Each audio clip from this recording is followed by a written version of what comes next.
Hi, how's everyone doing? This is Amy Hamilton, author of The Project Manager, Life is a Project, and The Constant Communicator, Character Traits of True Professionals. And this is our marathon session, 24 authors in 12 hours. And I am here with Tricia Copeland, and she has a couple books, and we had to narrow it down to just two that we're going to be talking about today. And the first one is going to be, Is This Me? And I always have like, how do you position it? So, Tricia, here you go. And if you want to go ahead and start telling the audience a little bit about Is This Me? What is it about? Sure. Is This Me is roughly characterized as a college romance, but it's the beginning of a story that takes a girl from her freshman year in college through her senior year and a lot of ups and downs. She, like me, develops anorexia after a traumatic event. And really, I developed the story in the series to tell about anorexia and eating disorders. And it roughly follows my experience, but I wanted to do it in a character that wasn't me. So, yeah, I developed anorexia as a sophomore in college, and it was a very debilitating disease. If you haven't known anyone with an eating disorder or you haven't experienced an eating disorder, it can feel very isolating and very frustrating and scary and all that at the same time. And three things I wanted to do with the series was just inform people who weren't aware of how eating disorders can impact your life and help people experiencing eating disorders feel not so alone, because that was one of the worst things for me, is just feeling isolated, alone. And then also to inspire people, whether it be eating disorder, anxiety, depression, any type of mental illness or anything people are going through, that there is another side. There is recovery, there is healing, and there is a whole world out there for you to experience once you come out the other end and recover from that. So I think you're bringing up so many great points. And this is a fiction piece, but I mean, when you look at the timeliness of the world where we're at today, I mean, right now, so many people, because of COVID, there's the isolation, there's the fact that people aren't out interacting, and suicide rates have increased, depression has increased. And I was talking earlier with someone about the fact that pandemic eating has increased. People don't feel good. The refrigerator's right there. They don't have the same ability to work out. A lot of gyms have been closed or have very, very limited participation that's allowed. And so it's really kind of changed things for people. So I think a book that tells you about those messages, and in the end, you said about how it gives you hope. And could you go into that a little bit? Like, how does Is This Me provide that hope to your college age young reader, or even adults who are reading it? Right. So I will say that it is a 4-book series. So the first book is a very light, fun read. She's a freshman in college. She's getting out in the world for the first time on her own, and she's really just discovering what she wants to do in college, who she, where she wants to place herself. And it's a light. Maybe the lightest read of the series.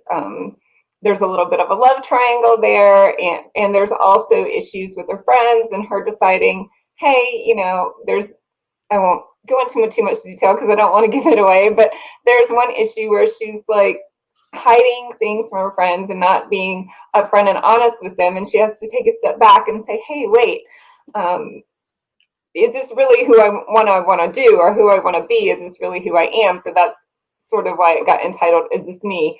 But it really shows the precursors to some issues that come up later and contribute to her experience with the eating disorders. So Is This Me is a fun start to a series, but also it takes a look at, okay, this is just a normal girl. It's just average normal girl. And because of some really hard things she had to deal with, she became someone who almost died. So, and you want to think that, I guess it's just showing how eating disorders can affect anyone, I think was sort of my main point in that. Now that's really terrific. And then we're going to talk about your other book here. And I really love the cover on this book, and I love the concept behind it. This book, Perfect. So, can you share with us what you were thinking when you wrote Perfect, and what you think the main theme is as a reader that we should get? Right. So, and it seems a little weird and probably opposite of what you should think about, because a lot of times people with eating disorders are thinking, hey, I want to be the best perfect me. And that's really what I was striving for too. I was like, hey, if I just, do a better workout, or, if I diet more, my life will be perfect. And really, there are so many different perfects that anyone could experience. So this book really looks at that. So it's based on, again, on a college age girl, but she's a junior and senior is where the book starts out. And it goes through 5 different scenarios of her life, or what could be of her life, based on circumstances, choices, different times in her life. And in each one of those, she's happy. So you could see where making decisions, sometimes where they seem really hard and tough, aren't always wrong or right. I mean, there may be things that are better for you or worse for you, or things that seem right. But if it doesn't work out, probably there's another plan and there's another direction, and you can go down a different path and they'll still be good. They might not be the same, but they'll be good. So that was a lot of fun in writing this book. And when someone first picks it up, they're like, whoa, wait, just happened. What just happened? Because the first part is very, very short. And then you go into the second part and it kind of repeats the beginning of the first part. And you're like, didn't I just read this? But then by the time you get, into the second part, you're like, oh, it's an alternate, almost like alternate reality of the same person's life if you made a different decision. So I don't know if you ever watched the movie, but it really kind of reminds me of the concept of Lola Rent, which would be the German name for it, and it was dubbed in English, or at least with subtitles, called Run Lola Run. And it's a really great old movie that kind of has that same principle. And you seem like you're familiar with it. Are you familiar with that movie? I have heard the title. I haven't watched it, but I have heard the title, and it was recently, so I'm not sure where I saw it. But Yeah, I would definitely say, yeah, I would definitely watch it, because it reminds me of what you tried to do here with this. If little tiny decisions we make, like what to eat for breakfast or not to eat breakfast, can all have these kind of like consequences down the road, and that butterfly effect. But also that the big decisions that we make can have, consequences. One thing I like is this concept that you have, that it doesn't matter because they all end up good. What made you think of that, instead of having some like just epic failures and some be good? well, I wanted it to be light. Number one, I just got out of writing a dystopian book that was pretty heavy, and so I wanted it to be a romance, but I something in me was like, it just can't be a normal romance. I don't know. It can't be normal, right? So I wanted to be a little more. And then when I started writing, there was this, a love triangle. She had to make a decision between the 2 people. And then I was like, well, wow, what if, something happened and she didn't choose the one guy, she chose the second guy. And so it was just interesting takes on it. And when I started out in college too, I sort of had that idea. Okay, I was going to go to college. I was going to get my degree. I was going to get the job that I wanted. And then I was going to have a BMW in the driveway. And that's the way it was supposed to be. And that was the right way it needed to be, right? So, and then I got on a different path and my life was different, but it was still good. I switched colleges, and I got myself an apartment. I was completely self-sufficient, and it wasn't, it was different. It was very different, but it wasn't bad at all. So it was just where I was supposed to be, what I was supposed to be doing at that time. So I that's think that's such an important concept of is where you're supposed to be at that time. And right now, it's very interesting times. You are a really just prolific author. I was going to ask, how many books do you actually have right now? I just published my 15th book. 15. Wow. So as an author who's published like so many books, 15 books, what is your advice to people when it comes to just writing? Just what you said, just writing. I think I've heard several other authors say that today, from Michelle and Aaron, just to sit down and write, and just to write what you love. Like, I started writing in 2008. I was a mom to 3 young kids, and I was with them all day. And I started doing it just as entertainment for myself. And really, it was like writing a movie. Like, I was having fun writing the characters. It was very different from my life. They were dating people, they were going out to parties, they were meeting new people, none of which I could do, right? So it was just fun, and I enjoyed it. And then and I knew I wanted it to be my story, but I started out in that fun way.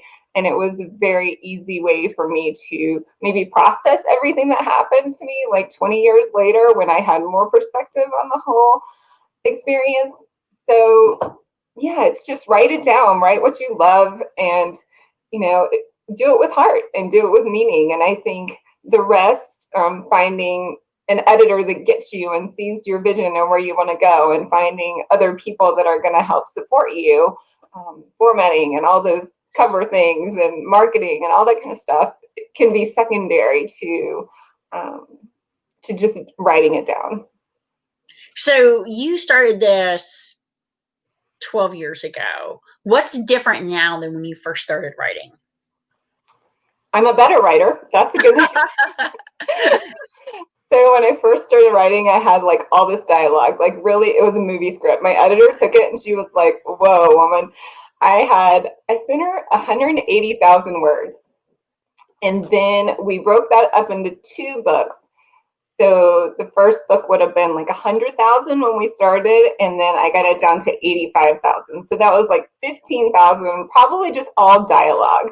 And you can't read that much dialogue. You can read some dialogue, but you can't read that much. And I wasn't a very good English student in high school or college, so my grammar was really bad, but it's better now. And I know how to spell the word restaurant, which I forever struggled with. Every time I'd look at it and be like, "Oh, what is that stupid, how do you spell that stupid word?" Yeah, I think it's a real challenge, and I can definitely see the difference already between my first book and my second book. And as you just continue writing, one of the things that's been really phenomenal for me, and it's kind of like interesting because COVID, there's a lot of stuff like where people, but for me, like one thing that's been phenomenal is this authors communities online. And I know that I've met you through an authors community. There's several of them out there. What's your advice on finding groups and communities right now when we're in COVID and virtual space? Yeah, I guess just seeking out like-minded people. I mean, Amy Collette has Positively Powered Authors, who she gratefully lets me join in, even though I'm not a nonfiction author. And yeah, it's just meeting people. And I met a lot of my author friends at in-person cons. So, and I'm glad I did that, because now I can ping them and be like, "Hey, what do you think about this?" Or, "Hey," and I'm missing seeing them, and also the readers this year, because I missed my April one, and now we're doing a virtual event for one that's coming up, Books and Booze, October 23rd and 24th. So if you guys want to hang out with lots of fun authors, you guys can do that online. But yeah, I miss it. I miss talking to all the people, because we're just so geeky. And I'm a fantasy author as well, and we can be even geekier when we start talking about Harry Potter and vampires and witches and all those type of things. So my next author is going to be a fantasy author, which is pretty exciting. So we didn't really touch too much on your fantasy books, but why don't you talk about that a bit? Because that's a whole nother genre and takes so much creativity. How do you create these alternate, worlds? It is. It's a lot of fun. I started it because I had a vampire obsession. After I finished the Being Me series, that was a 4-book series, and I wrote a 5th spin-off, which is just a pure fun romance with one of the male characters, Zach, who's just my favorite guy. So after I finished that, I was like, okay, I'm going to challenge myself. I'm going to write paranormal. And somebody asked me to be an anthology, and I was like, okay, this is a good thing. It'll spur me to do this. And I sent my editor the book. She's like, not paranormal enough. And I was like, oh. She's like, you have to make this more paranormal. But anyway, back to my obsession with vampires. Obsessed with vampires, read all the vampire literature, watch all the vampire movies, but I couldn't. You can't make them the same, but you can't make them too different. So it took me a while to figure out what I wanted my stories to be about. So the series is an urban fantasy series. It's YA urban fantasy series about a curse placed on the witch people, and these three witches have to come together to break the curse. But the first thing they have to do is find each other. There's three of them. They need to find each other, and two of them didn't even know they were witches. So that's another thing they have to overcome and figure out. But yeah, it was really fun, and I have lots of different characters in there, from fairies to dragons to vampires and half a vampire witch hybrids. But in essence, also there is a coming of age story in that too, where each book is called Kingdom Journals. So each book is from the eyes of one of the witches. So you get to see part of their story and part of their development in each book. So my books are really character driven, and people will either love my characters or hate my characters or want to yell at them or want to give them a big hug. And that's how I feel about all of them too. So I think that's super fun, and I'm not the biggest vampire fan ever, but one of my very cool stories in life that you just triggered and made me think of is I used to live in New Orleans for 2 years, and I was doing stuff on funerary art and cemetery preservation as part of the program I was in. And when I was talking to one of the leaders for one of the cemetery preservation organizations, she said, "Oh, are you going to be going to our dinner?" And I'm like, "No, this is like a very, very expensive dinner. Like it's a charity event. I was like, there's no way. I'm a grad student. I can't afford it." And she's like, "Oh, you should come. I'll give you a ticket." And so I got this ticket to the dinner that I could have never afforded to go to as a grad student. And the guest speaker was Anne Rice. And I was just like, oh my gosh, I was like blown away. I was like, oh my gosh, you're like Anne Rice. Like, I don't even know this genre of books very much, but I think most people are very, very familiar with her work. And it was a really cool experience about how, she had set so many of her books into these cemeteries in New Orleans, and she's a New Orleans writer, and how she just really was giving back to the community. And I think that that's one thing that we as authors have a real opportunity to do, is to look at how can we take what we're doing and give back into the community. And it's great. I mean, an author as famous as Anne Rice, but I mean, all of us have that opportunity. So I think it was a pretty tremendous experience. that was really cool. I got chill bumps when you said Anne Rice. Yeah, and it was pretty amazing. And so, I'm listening to your story, and I was like, oh my gosh, I haven't even thought about that in a long time. It was a very cool experience to just be at this dinner and to listen to her. And I think for all authors, these works that we do, they're our heart and soul poured out on paper.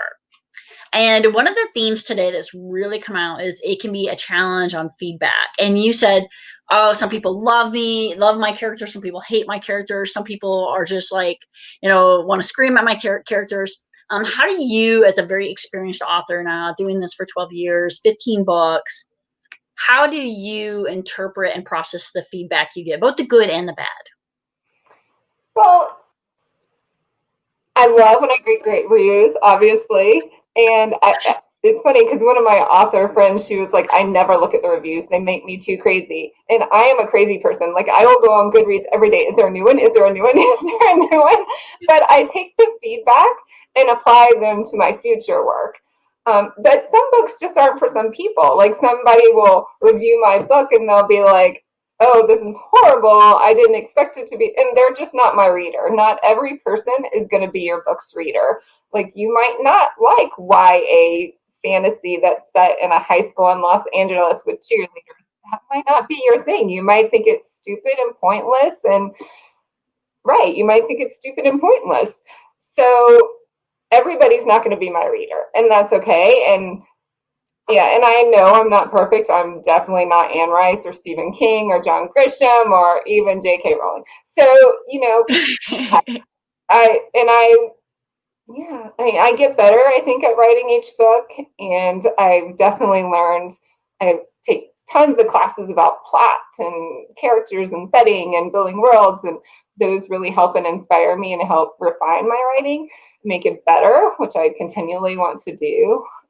Yeah, but I look at them and I'm like, oh, yeah, that's okay. That's okay. Sometimes it hurts a little bit, but Yeah. Well, you bring up a great point too about how we all have to continue to refine and improve our craft, and being in these different authors groups and these forums and contributing and working with each other certainly does that. I know I now have like 24 plus books I need to get through and start doing some reviews on and stuff. So it's definitely going to be exciting. And I know for so many people out there right now, they're like trying to connect. And I think that books are a great way to connect, and they give you something to talk about.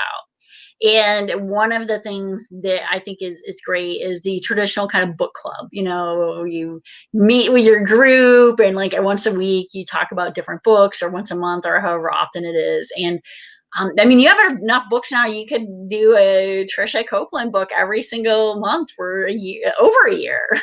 So that's pretty exciting. that's funny to think about. And yeah, I love my book club, and I haven't been in longer than I want to admit. And life, well, even before COVID, life was getting in the way, and then now I don't think. But it was interesting because my mother-in-law was just talking about challenges with her book club and like which platform to go on. And my blog post this week is actually online book clubs and hints for you. So if you go to my website and go to my blog, you can find that. Just some things that I have learned in doing lots of online meetings, some happy hours online with friends and things like that. So you mentioned the event at the end of the month. You want to go ahead and share some details about that?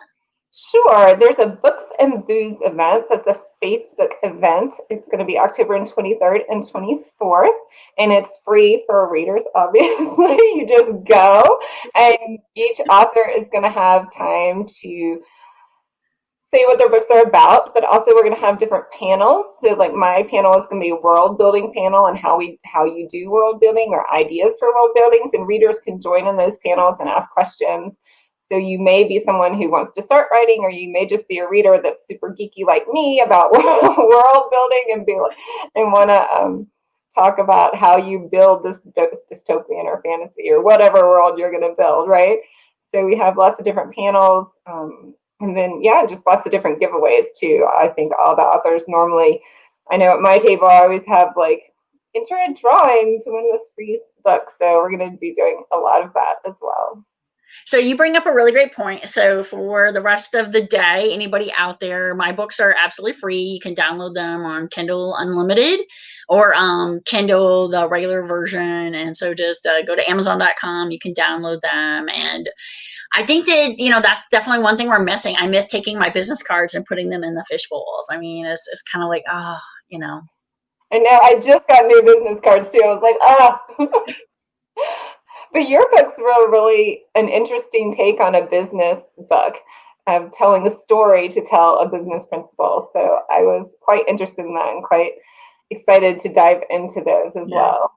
It's funny because when we were talking about the reviews, I had a review that was like really, really bad on the project manager, and basically about how it didn't help somebody with their PMP exam, and which is a project management professional. I was like, but it's a story. Like, this is not even the intent of this book. So I appreciated the feedback, and it really goes back to the concept earlier that Janice was talking about, and she said about how feedback is a gift, and you can do what you want with it. But mostly appreciate the fact that somebody took the time to give you feedback the same way they would give you a gift. Right, definitely. I mean, any review up there, I'm happy. Yeah, because like I said, it's feedback. I continually change my message because maybe I didn't describe my book well in the description. So maybe somebody was expecting something different than what they got. And that's not good either. You don't want to sell someone something they don't want. So, yeah. Yeah, and I think that you do something that's kind of hard sometimes for readers as well, where if they go into kind of your YA novels and they're like, oh, I really love these novels, and then suddenly you're in fantasy from the same author and you're like, when this isn't like her YA novels, I thought this was going to be the same. And I know that there's a few times I've read authors and I'm like, well, this isn't at all related. And so Yeah. that can be disconcerting when you're thrust into a whole new world in the Yeah, I do authors. span the YA to new adult range. So probably from age 16 to 30, I guess, is the oldest age my perfect character gets up to in that book, and her life in New York City. So, but yeah, it's all, I don't, I guess it's all a little bit similar because I write in maybe the same tone or character way. Right. And also, it's all that, it's clean, they're clean reads as well. So, Right. But one's like witches and vampires, and the so others are not at all with witches and yeah, vampires. people like contemporary romance may not like witches and vampires. So I really want to thank you for your time, Tricia. It is getting kind of close to the end here. We're going to have to wrap up. So is there any other words of wisdom, things that you want to share with the audience and for those listening to the broadcast later on? Have a great day and have fun. Thank you so much. I can't believe you're doing this marathon, bookathon, authorathon. Yeah, and yeah, join in my website. There's a couple of free books that you can get when you sign up. And if you leave a comment, then I'm going to choose a reader to get a free ebook. So, Thank you so much, Tricia. I really appreciate your time. This has been so fantastic. thank you, Amy. Have a good day.